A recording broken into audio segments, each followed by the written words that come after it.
volesse diventare un barboncino, una di le canille nere e ricce, che siede tipo a strada, che carina, sembra un batuffolino, un capriccio.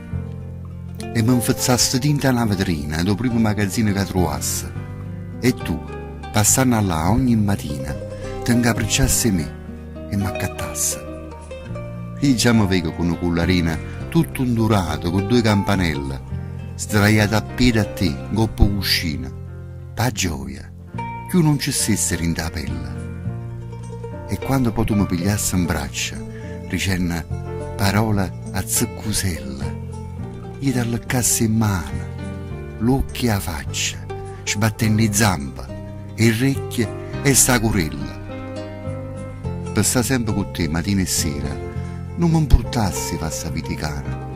Vicino a te, t'ho giuro, di sta maniera, volesse bene pure occhio a pagana.